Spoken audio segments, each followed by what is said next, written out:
Hello, everyone, and welcome to Zobrio University's FE Year-End Calendar Preparation. Today we have Chuck Hayes, a Senior Application Consultant here at Zobrio, to lead the webinar. If you have any questions, please leave them in the chat, which is located at the bottom of your screen, and we'll go over all questions at the end. Thank you, and I'll now hand it over to Chuck. Thank you, Colleen. So again, my name is Chuck. I'll be your tour guide today for our year-end preparation discussion.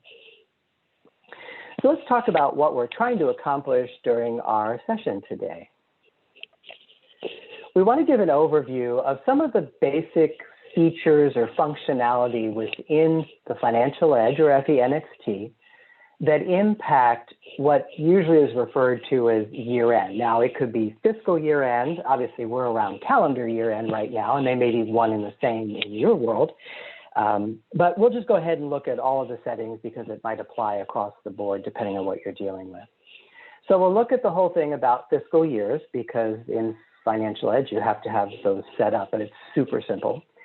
We'll talk about the 1099 tracking, and I'll also mention the changes that are coming shortly for the new 1099 NEC form. You'll see that it's very painless. You won't really have to do anything to get ready for it other than a patch that's coming along. And then payroll has a few more considerations. So we'll talk a little bit about the schedules that are required from calendar year to calendar year, and then the whole issue around tax tables, which kind of ties to the year-end patch that Blackbaud usually does. We'll talk a little bit about W-2 reconciliations, and so what are some of the reports you might look at for that. And then we'll talk a little bit about ACA information. So let's start with the fiscal years. So in Financial Edge, you create what are referred to as fiscal year records. So I'm going to use what's now called database view. For those of you who have the Financial Edge on your servers, Blackbaud has changed the terminology. So in their new NXT platform, there's a web view and a database view. So the view you're used to is called database view, which is what I'm doing here. The fiscal years are also available in the web view under the control panel. But anyway, it's really super simple. So you simply create a new fiscal year record. So this particular sample database uses a calendar year as the fiscal year. So obviously, I'm not going to be able to do anything for January of 2021 without creating a new year. Well, frankly, it's really easy. I just click new fiscal year, and I'll just follow the naming conventions that are in this particular sample database. So let's see if I can type correctly today. Fiscal year 2021.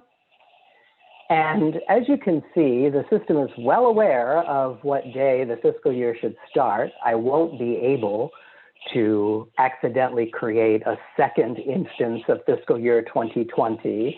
The start date must be the next day after the end of the previous fiscal year. But I can just use the autocomplete. So if your fiscal periods are calendar months, the autocomplete will automatically add in the last day of the month and you're good to go. If you're using a 13th period, that will normally copy over when you start a new year from the previous ones, and you can adjust that at the top. That's it. That's all you have. Fiscal year must exist. The record must transactions or eventually post them using one of these years. But I always like to point out as a little, we'll call it a side comment, but it's worth mentioning, this checkbox called closed doesn't mean accounting close. What it's referring to is simply, am I allowed to save a transaction using dates in one of these periods? So when you first create a new fiscal year, it's probably a good idea to close the future periods to avoid accidental data entry. The checkbox is a toggle switch. So when it's time to open up a period, you simply come back in and uncheck the box. So again, just to be really specific, you have to have the period open in order to save a transaction using that date time frame. If someone has already saved a transaction but not posted it, and you then come in and close the period, it won't delete the saved transaction, but it will prevent posting it. So closed checkbox needs to be unchecked to save and to post. So I'll go ahead and save and close. And so now I can use fiscal year 2021 in transactions. It's that simple. And just as a way of, I'll call this a reminder, I know some folks, that recently converted from other systems, maybe they were used to having to run some specific process in the system to formally calculate, the revenue minus expenses to the fund balance account and make sure it shows up correctly on the next year's balance sheet. FE doesn't require any of that. You don't have to do anything special. So as you move from fiscal year to fiscal year, the system will correctly calculate the fund balances. No special processing is required. All right, so that's the fiscal year. Pretty easy. Let's move on to accounts payable 1099, and we'll talk about how does the system store and include 1099 information when you are running the 1099 vendor report, or you're using the built-in third-party software Atrix to create and perhaps e-file the 1099 forms.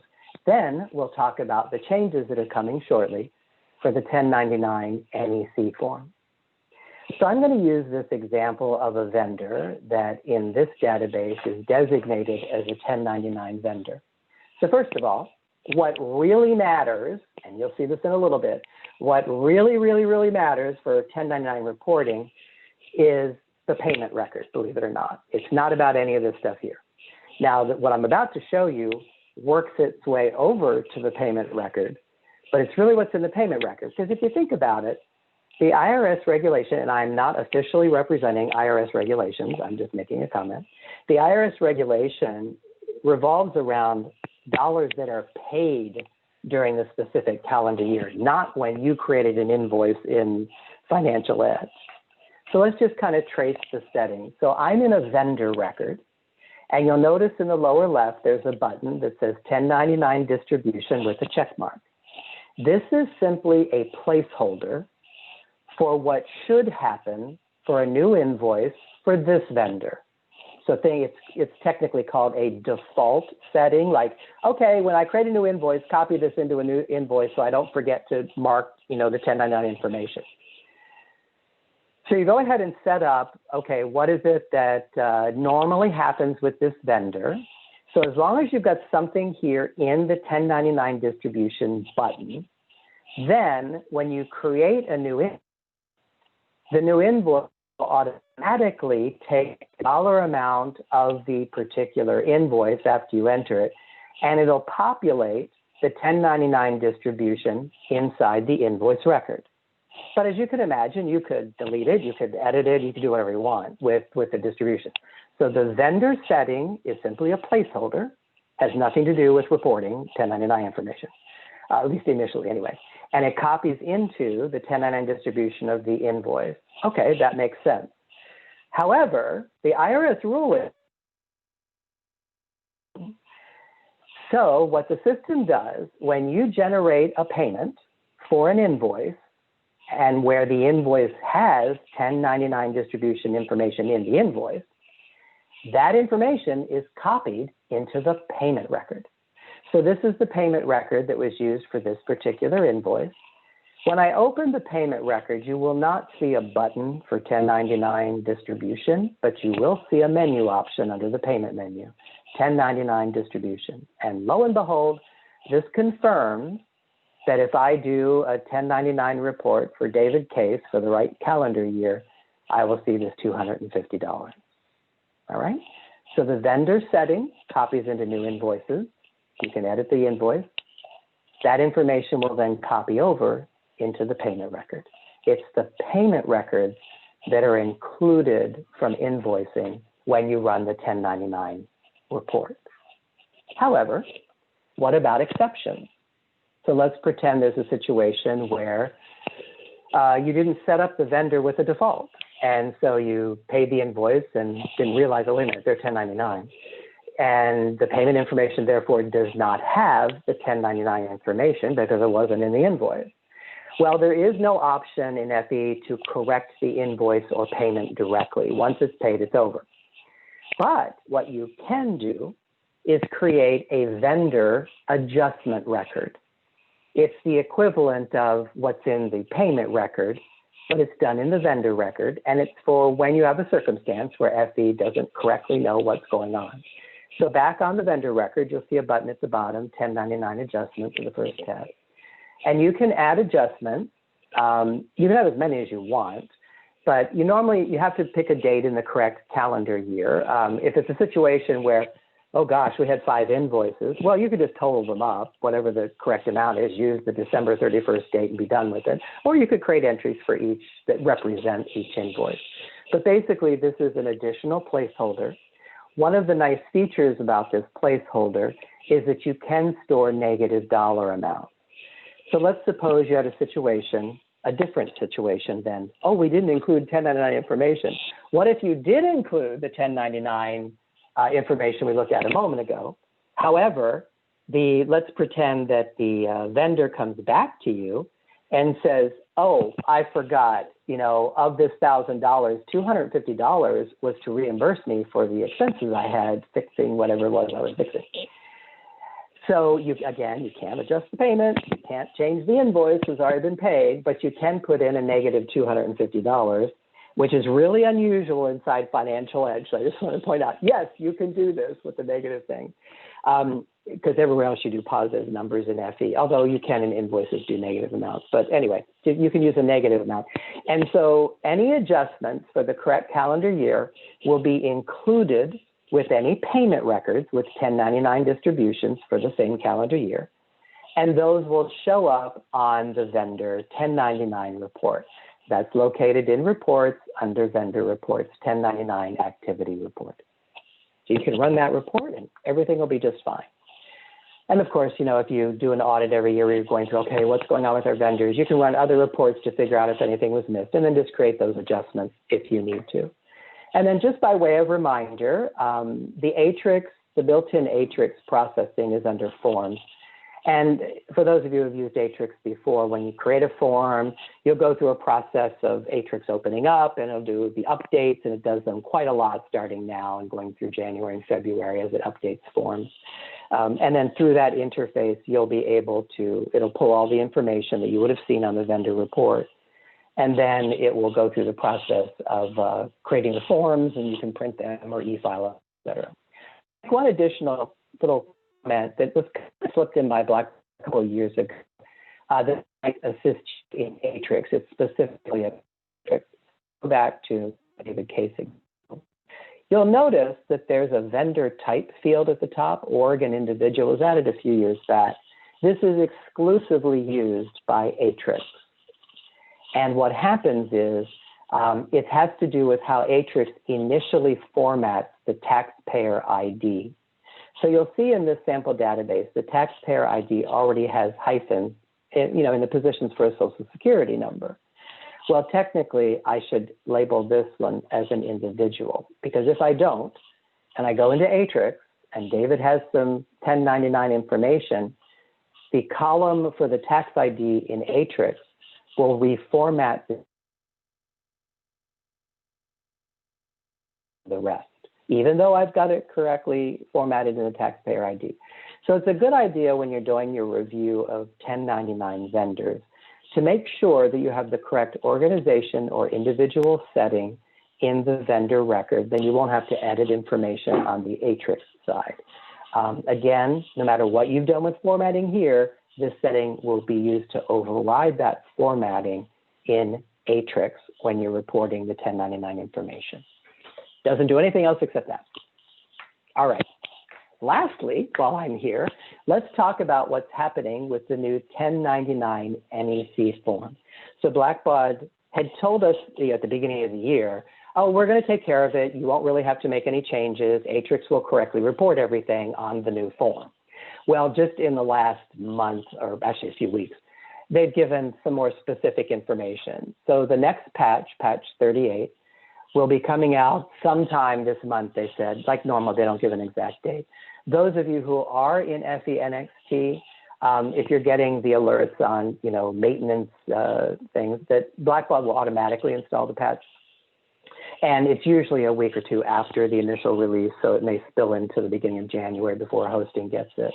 But at any rate, and if you have a client care agreement with us, we're going to be reaching out to you, and we can assist you with installing the patch. At any rate, what's going to happen is something like this. So there won't be any new buttons. The 1099 distribution button here in the vendor record and in the invoice record will simply have a change to the listing. So we don't have final screenshots, but basically they're getting rid of the box numbers and leaving the description that's appropriate. So you should still see rents and royalties and other income, and you'll have non-employee compensation. They're adding a couple additional entries that are related to the new NEC form. It's not about the normal box 7 reporting. I think it's about when you also withhold taxes. I think there are a couple settings for that beyond the compensation part. At any rate, so what is now seen as 7 - non-employee compensation will become the language that's in the NEC. And again, I didn't see, they don't have final screenshots yet, but whatever it is. So you don't need to change anything.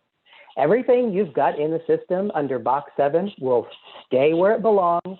It will be shifted to the NEC form when it's reported through Atrix. So to recap, you won't really see necessarily the phrase NEC except for these 2 new settings related to taxes. You'll just see the appropriate description. And that way, as the IRS moves things around, you don't have to worry anymore about, is this the correct box number? Just worry about the description. Is this the right kind of information? So again, you do not need to change anything in your current database, period. And then once you run Atrix, Atrix will take anything that's listed as the non-employee compensation and separate it out for the NEC form in case you're using maybe rents or something else and are using the regular 1099 MISC. So that should make things relatively easy. Again, it'll be part of the next patch. So that's accounts payable 1099 information. So let's take a look at payroll-specific settings that come into play around calendar year end. And in Financial Edge, the payroll system does require that schedules and such operate on a calendar year basis, regardless of your fiscal year. And of course, reports can handle, the right time frame for fiscal years. So I'm going to navigate over to payroll and configuration. And let's just talk a little bit about the schedule. And just to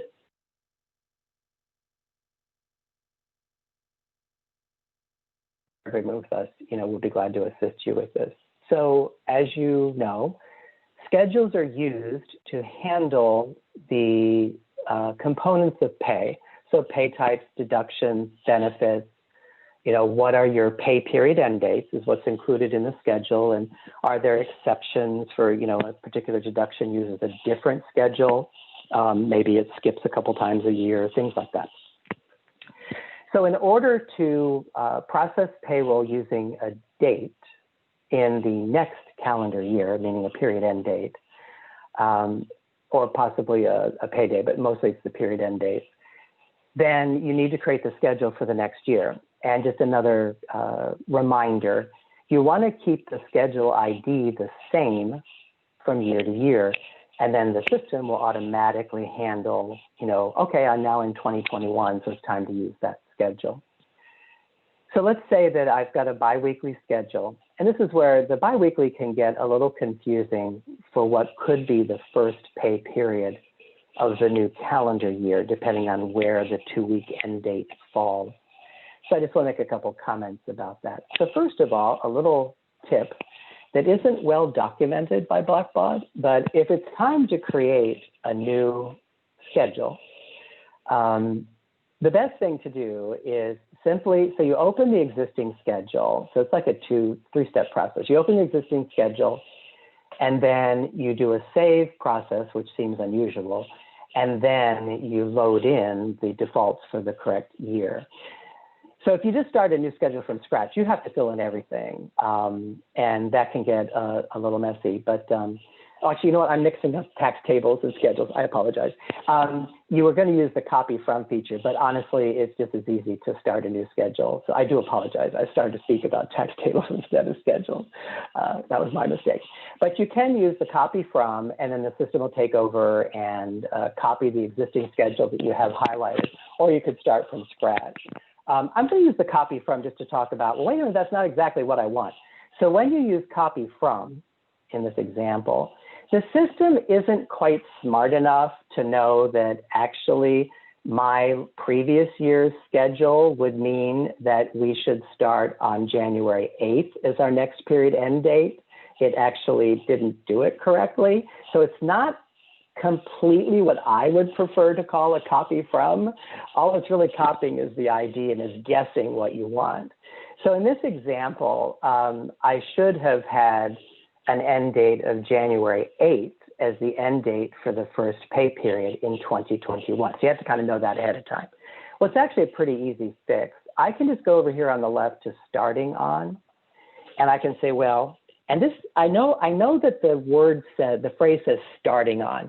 What it really means is, what is the end date of the first pay period in this schedule? That's really what it means. So I'm going to change this to the 8th. Then I'm going to use the update grid button in the lower right. And now I correctly have the 8th, the 22nd, February 5th, et cetera. So what is the first pay period end date of the year? Now, in this example, the pay period end date is January 8th, but from the standpoint of pay, the folks who work for 2 full weeks, but one of those weeks is in the prior calendar year. Well, that's fine. Again, the schedule and payroll is worried about end dates or potentially pay dates. And remember, the IRS only cares about when you got paid, not when you actually worked. So I have a situation where, well, no, actually what we call January 8th really spans 2 full SUTA weeks and a total of 10 days and 80 hours. So just because you usually, normally you end up with like 20, 80 hours. And so when you go to save, I'll save without closing, you'll get a prompt. The days in the period ending 1/8 are greater than the total number of days in that period. In other words, I put in more days than actually exist in calendar year 2021. So yeah, I know that. Would you like to continue? Yeah. And so now the schedule has been updated to show 2080 total hours for the year.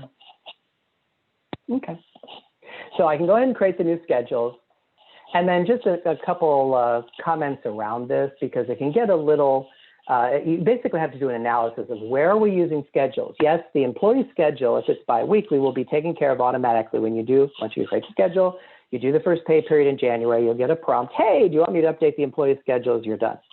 But if you're using any kind of exceptions on deductions or benefit records, those all have to be evaluated individually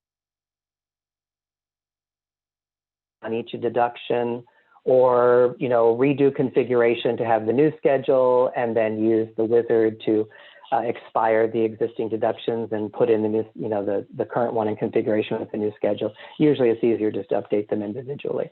So just keep in mind that you may have some data entry issues around the deductions and benefits that might be using exceptions to schedules or a different schedule. All right, so those are the schedules. Now, tax tables, which I started talking about before, so sorry about that. So when Blackbaud releases patch 38, they will also include the tax table XML file, not this setting, but they'll include the information, I should call it, that you can then go ahead and use to create the new tax table. So the new patch includes the tax table information, but it does not automatically create the tax tables here in configuration. So just kind of keep that in mind. But it's relatively easy to do. And this is the part that I was referring to schedules erroneously. So what I've got, I want to have the 2021 schedule. Now, right now, I don't have the new tax table, but I just want to show you the steps. It's real simple. So the copy from is grayed out, which is fine. So you open up the existing schedule, or excuse me, the existing tax table. And then here's the part that's a little unusual. You do save and new.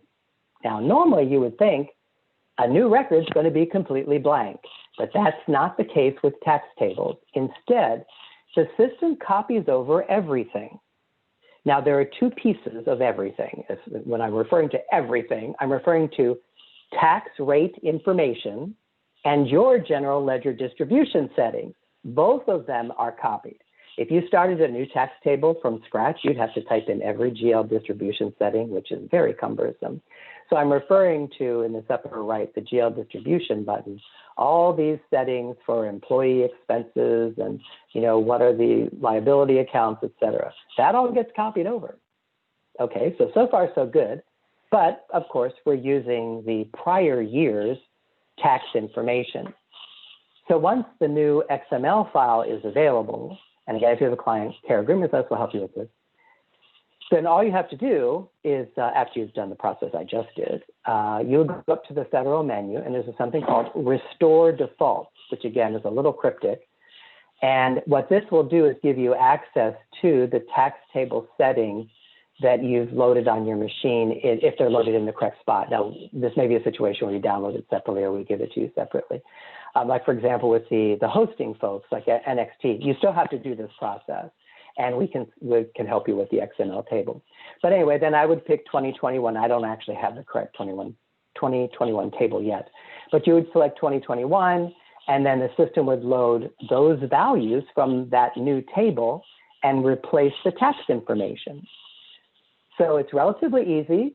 Save and new, the existing one, open it up, save and new, and then from Restore Defaults on the federal menu, load the new tax table XML file settings, and then verify, yeah, GL distribution still where it belongs, and then just set the effective date as January 1, 2021 in my example. So you would repeat that process for the federal and state taxes, assuming you do have state taxes, and if you have local as well. So the tax tables will be released along with patch 38. Let's talk a little bit about W-2 reconciliation. So as we move into January, obviously we're coming into a reporting requirement for W-2s, and that normally means that you want to verify things the way I expect. So I'm assuming you've probably been reconciling the 941 form as you go along each quarter. So you've gotten through 3 quarters, so now you're down to the last quarter of the year. And as you know, Atrix, like we talked about for 1099s, can also produce the 941 form and at least verify the totals, even if you're filing it online directly on the IRS website. So I want to draw your attention to a really cool knowledge base article. So if you're not familiar, Blackbaud has a knowledge base. So it's basically a repository of articles about using the system, but also about bug fixes and things like that. And it is publicly available. You don't need a login. And just Google Blackbaud knowledge base, and you can get to the knowledge base. And then you can type in things like how to reconcile the 941 tax report, or if you want to jot down the article number, it's 42021. I really like this article. It lays out pretty much line by line what's on the 941 form and what report you use inside the financial, seeing, say, in Atrix when you prepare the form. So you'll be using a combination of the payroll register and the adjusted gross wage report. Between the two of them, so the payroll register will show you the deductions and that kind of thing. The adjusted gross wage report gives you definitive information about what is essentially the federal taxable wages, the Medicare and Social Security taxable wages, and the state taxable wages. Let me make a comment about this because sometimes I get questions around this. Sometimes folks will tell me, hey, the payroll register doesn't have the correct totals for adjusted gross wages, for federal taxable wages. Well, that can happen if you have a pay period where no federal taxes were withheld by, say, a part-time employee. So if you look at the entries in the payroll register report, and there was no federal tax, you won't see the federal adjusted gross wages because there weren't any, as far as, you would think, wait a minute, that was a zero basis. Well, actually, okay, shouldn't that be part of the total? Like, what's going on with this? So that's why I like to point out the payroll register is not authoritative for the adjusted gross wage total. It never has been. You use the adjusted gross wage report. And the reason is there might be circumstances where, well, you didn't take out any federal taxes, so the system thinks that's not included. But the adjusted gross wage report will correctly include the information. So yeah, that was subject to federal withholding, which didn't withhold any at that time because it was a low dollar amount or something. So just remember, use the adjusted gross wage report. So between the two of them, you'll be able to verify all the information that would be included on the 941. So I highly recommend this article. And then when you're running Atrix, you can take a look and everything should match because Atrix is pulling directly out of the system. So whatever's in the report should show up in Atrix. Anyway, I recommend that you follow that knowledge base article and do some reconciliation. And then lastly, let's just take a few minutes and talk about the ACA reporting. So the Financial Edge can store the ACA information on the employee records. And obviously there are a lot of things that swirl around this. And then you can use Atrix to report that information on the appropriate form. And you can also import the ACA information into the employee record. I am going to refer you again to another knowledge base article. And I don't pretend at all to be an expert on ACA guidelines from the IRS. But this particular knowledge base article, 96856, I recommend the online version because you'll find hyperlinks for all of the, like, oh, here, go to this site to look at the IRS guide for the returns. And what about Atrix and what it's doing? And what about manually entering? So all of these are hyperlinks that take you to like the IRS location to see the forms. I know some codes change going into this year for certain types of health insurance plans, et cetera, et cetera. So as far as what Financial Edge can do, so in the employee record, and I'm just going to open up an example. There is an ACA information tab, and you can create new information for each employee or import it. And there's actually a knowledge base article on the import with the sample import file. And for those of you that, that took advantage of our year-end processing opportunities, then we'll assist you with that as well. But basically for each employee, you'll create like a 2020, and that would kind of be the description, 2020 health insurance ACA information. And then you put in the correct year. And then you're filling in, for each month, for each calendar year month, the offer of coverage codes was, and then if you're using any of the safe harbor codes. So again, our role is just to assist you with where does the information go and helping you get in there. Then you want to make sure you're up to speed on which codes to use. And sometimes there'll be questions. In fact, I know it'll happen this year. So the offers of coverage code list has expanded. There are more codes than you see listed here. Well, the good news there is it's very easy just to add them. To the best of my knowledge, it may, and it just wasn't referenced in the information I received. But this is actually a table in configuration. And when you do the import, you can have the system just automatically add the new codes. But if I go to configuration and go to tables, it's the offer of coverage table. And this is where the codes are stored. And you could just add those new, I think it's IHRC codes or something like that. I think there's a list of about 6 or 7 of them. So they can be added here. Then they'll show up in the drop down. But again, the import process can automatically add them to the table. So just by way of recap, in the employee record, you can store the ACA information. It can be imported.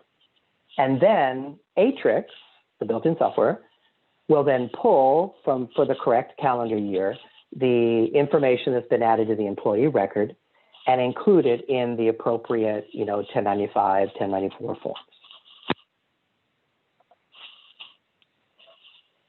All right. So let's recap what we covered. We talked about setting up a new fiscal year and potentially closing individual periods if you need to, especially for future periods. We talked about the 1099 tracking and the new 1099 NEC form and the nice feature that you don't have to change anything. Everything you've got in there now for 1099 Box 7 will automatically be reported on the 1099 NEC form by Atrix. And then for payroll, we talked about creating schedules for the new calendar year, which you'll need for pay and deductions and that type of thing. How to create a new tax table. We're still waiting for the final XML file with the actual information. Should be part of the next patch. But again, it won't automatically create your payroll tax tables. We talked about the 2 reports that you want to use for the W-2 reconciliations, which really they're related to the 941. So you reconcile the 941, you're pretty much where you need to be. But the payroll register will also give you the totals for the year for the W-2s. And then we discussed where you can store ACA information on the employee records and the fact that Atrix can also report that information. So that concludes our session for today on year-end preparation. We'll be monitoring the chat for a few minutes to see if anyone has any additional questions, but thank you so much for participating.